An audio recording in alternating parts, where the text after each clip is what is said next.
One of our next guests thinks this is a great buying opportunity and the Fed remains supportive. Our other thinks the Fed will be on pause for the time being and could even hike again if inflation reignites. Joining us for more is Tom Lee, Fundstrat Global Advisors Head of Research and a CNBC contributor. And Jeff Kilberg is founder and CEO of KKM Financial. He's a contributor as well. Tom, we'll start with you. I take it you think this is a buying opportunity.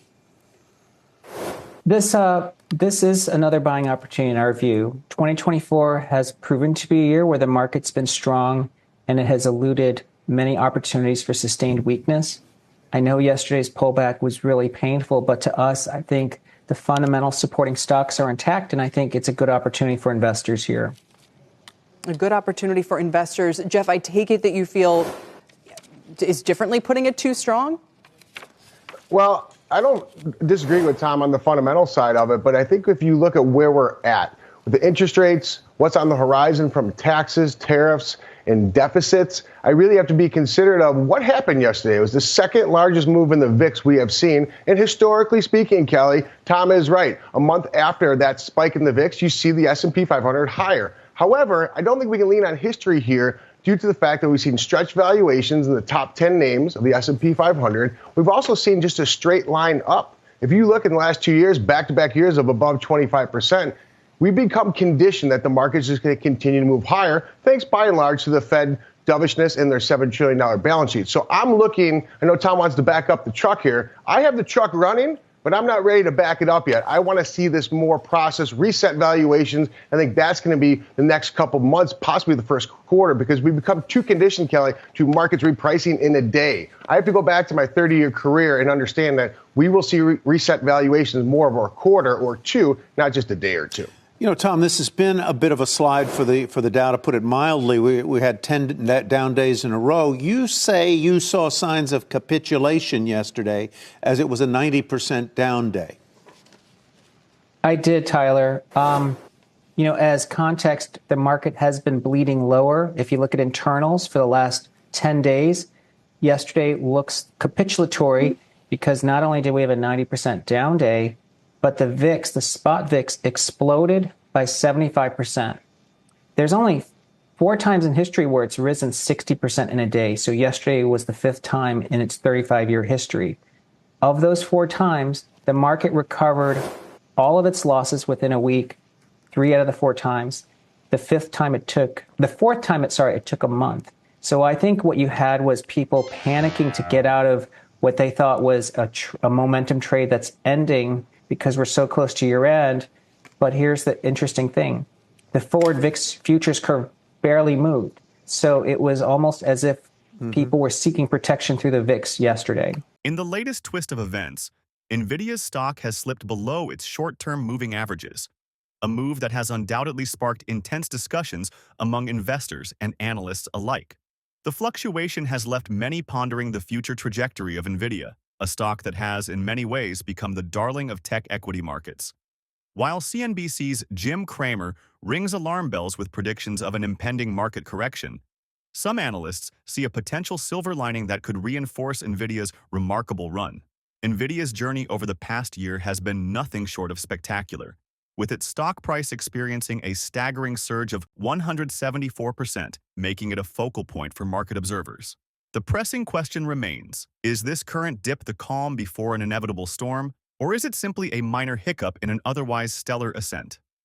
Welcome back, everyone, to Investocracy. What tells you, Jeff, that more valuation resetting is to come?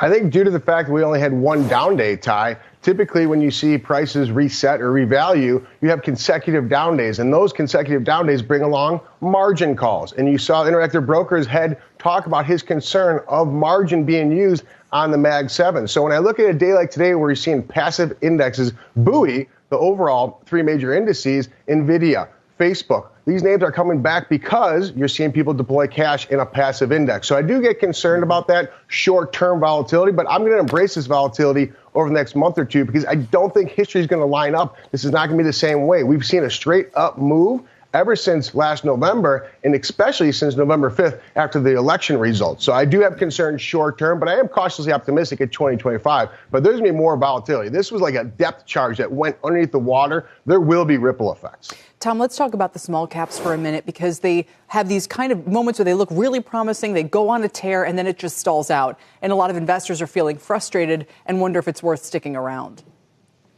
Yeah, I mean, I'd say investors are tired of having like the rug pull on small caps. Yesterday is an example. Unfortunately, when markets get nervous and they're risk off, and of course, buyers disappear, stocks that aren't as liquid get hit harder. That's why the Russell not only has been sort of under pressure for a couple of weeks, but really got hit yesterday.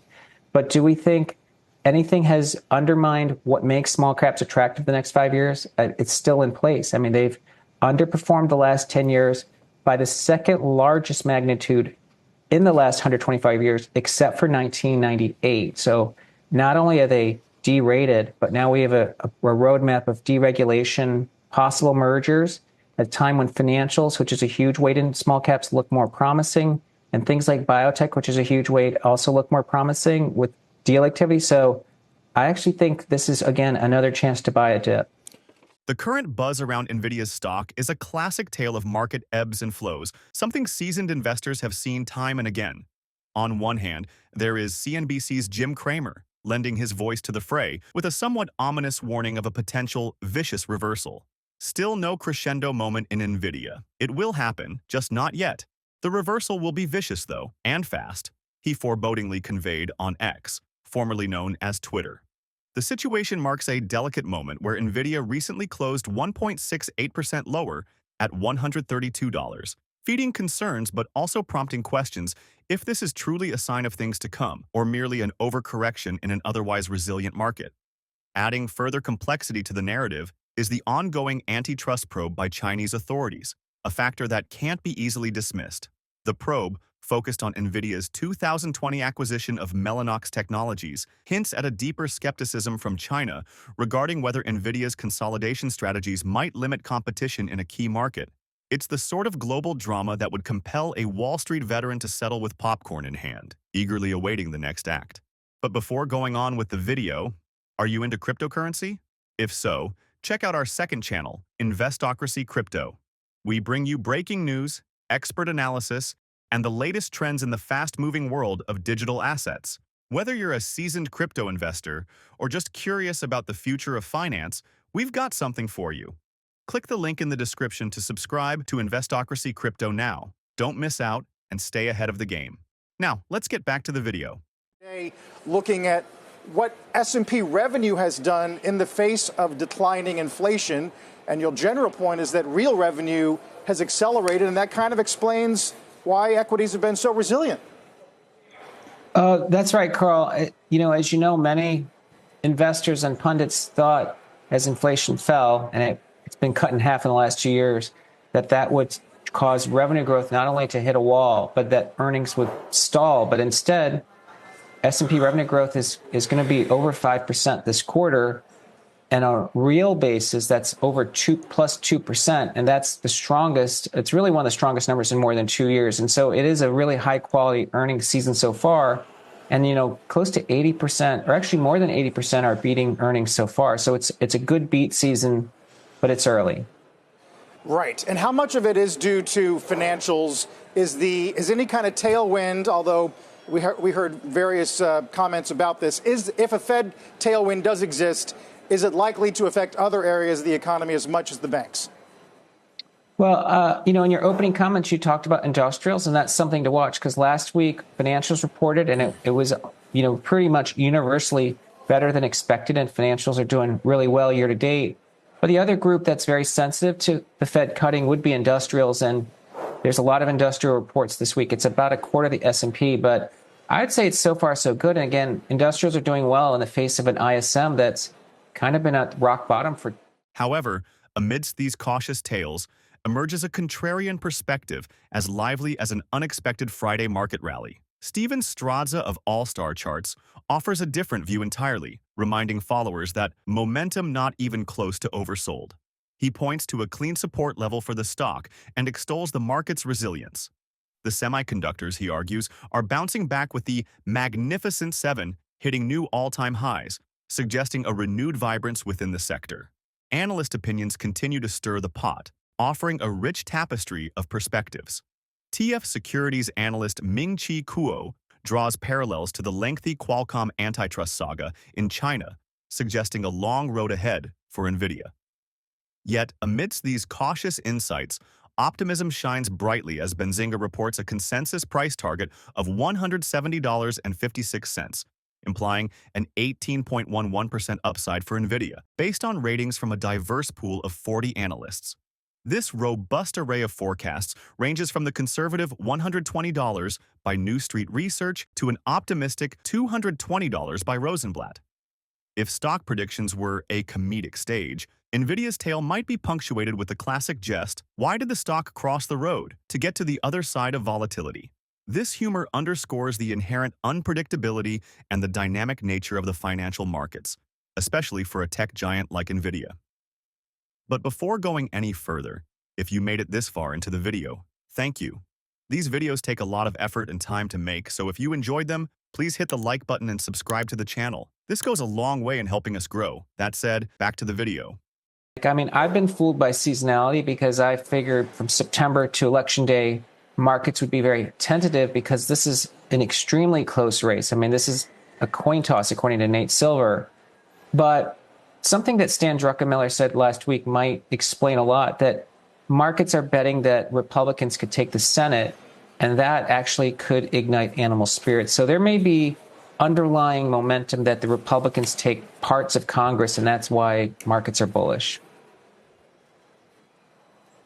Are you at all worried? There were some comments out of German PPI was down 1.4 year on year, Tom, but there was some ancillary commentary about worries about a reflationary period, largely due to geopolitical events. We mentioned oil coming back a bit today. How worried are you about that?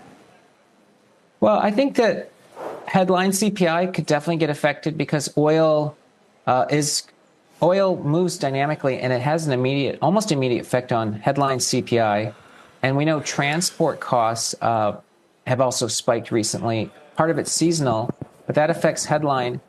I think the market's going to be somewhat skeptical that could trigger a sustained reigniting of inflation. But I think the economic data is going to be a little confusing the next couple of months because, the Boeing strike itself is going to affect the jobs report. But I think ultimately the Fed is still on a path towards getting back to neutral. I think that should be the focus. And that means, stocks which have been strong are really still a buy the dip market. As the stock market narrative around Nvidia unfolds in real time, investors stand at a strategic crossroads, contemplating their next move. While cautionary tales loom large and the shadow of potential regulatory hurdles in China remains present, the predictions of robust growth present an undeniably alluring prospect for the bold investor. Nvidia's current journey, as it navigates through testing support levels and attempts to adjust in response to volatile market forces, suggests a company in a fascinating state of flux, yet one that seems far from reaching its ultimate climax. With Nvidia still comfortably perched above its 200-day average and analysts prognosticating its future value significantly higher, the opportunity for investment appears ripe for those willing to ride the waves of uncertainty. As Nvidia adeptly maneuvers the complexities of antitrust investigations and fluctuating support levels, it poses a question to every investor. What is your take? Will you align with the optimism that Nvidia's growth trajectory will continue a more cautious, measured approach, the prudent path forward? Share your thoughts and contribute to the ongoing dialogue surrounding this tech giant's compelling and ever-evolving story as we collectively witness the unfolding chapters of Nvidia's remarkable journey in the global market. And finally, if you would like to know what companies like Nvidia have been up to these past few days, go ahead and click on the next video on your screen. See you there.